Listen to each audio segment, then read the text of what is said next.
જીગુ તમારે અહીંયા ગામડે ન રહેવું હોય તો કાંઈ નહીં, હું ક્યાં તમને રહેવાનું કહું છું, પણ મારું એ કહેવાનું કે તમે ભેંસ દોતા શીખેલી હોય તો તમને ક્યારેક કાયમ આવે, તમારે ને તમારે કાયમ આવે.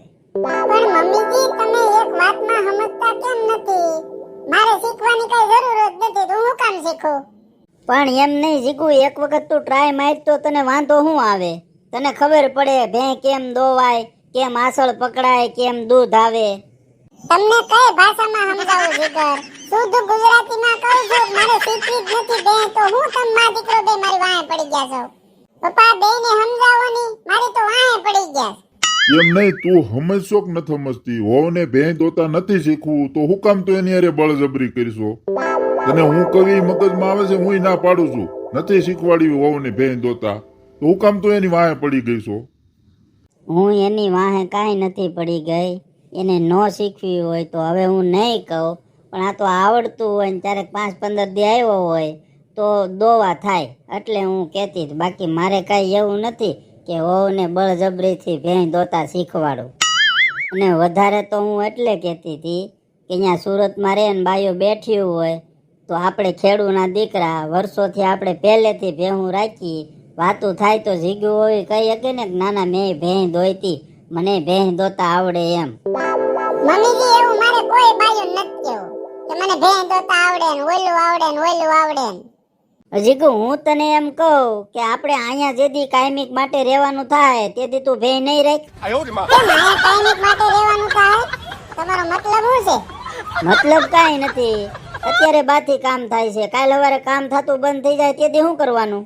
તેથી કાઈ નહીં કરવાનું, બાને ને બાપુજીને સુરત હારે લઈ લેવાના. ને આપણા બાપ દાદાની જમીન છે, ટ્રેક્ટર છે, ગાડું ઢાંડા આ બધું છે, એનું શું કરવાનું? બાન બાપુજી અહીંયા સુરત વિયાય છે તો ગાડું ઢાંડા ટ્રેક્ટર ને બધું વેચી નાખવાનું, જમીન દઈ દેવાની વાવવા, આખો મલક વાવવા દે છે. પણ દોઢડી ની તે પેલા બાને ને બાપુજીને પૂછ્યું છે સુરત હોરય છે? હોરવે જ ને, હુકમ ન હોરવે? અહીંયા તો એને આરામ જ કરવાનો, 3 ટાઈમ જમવાનું હોય તે મારે જમીન બનાવીને દેવાનું છે. હુકમ ન હોરવે અહીંયા સુરત? જીગુ બેટા મને સુરત ન હોરવે હો. મમ્મી ન્યા આવો ને એટલે 15 દી એવું લાગે ન હોરવે ન હોરવે, બાકી હું તમને એટલા હાસું કે તમને ઓટોમેટિક હોરવી જાહે. અને આપણા ગામમાં કેટલા ગવડિયા સુરત ગયા છે, વર્ષો ત્યાં વિયા ગયા, એ બધાને પૂછ્યો તો બધાને હોરવે છે, તો તમને હું કામ ન હોરવે?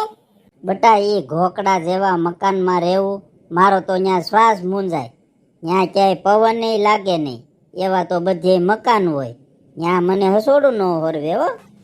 તમે બધાય ક્યાંની વાત ક્યાં લઈ જાવ છો? સુરત આવવાની વાત તો હજી વર્ષોની વાર છે. અમારાથી જ્યાં લગી થાય અહીંયા ત્યાં લગી અમે અહીંયા જ રહેવાના છે. નો થાય તેથી વિચારશું. અત્યારે હુકામ ખોટી એવી મગજમારી કરો છો?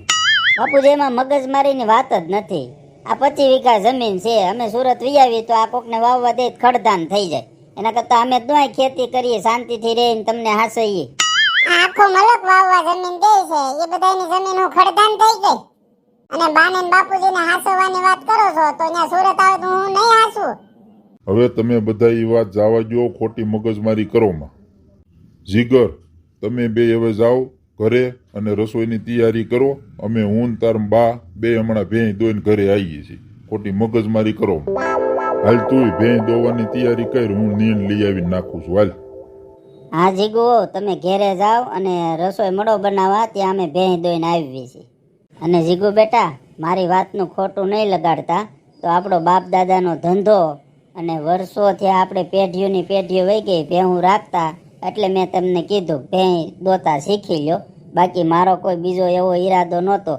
અને હું તો હજી કહું છું, તમે શીખી ગયા હોત ને 2 દિવસ થાત શીખતા, પણ ક્યારેક તમને ભવિષ્યમાં કાયમ આવત. આ ભેંસ દોતેલી શીખ્યા હોત ને તો. મમ્મીજી મેં તમને કીધું જ ખરું, મારે નથી શીખવી, તો હું કામ તમે મારી વાહે પડી ગયા છો? હા કાંઈ વાંધો નહીં ઓ બટા, હાલો અમે ભેંસ દોઈને ઘરે આવીએ છીએ, તમે જાઓ.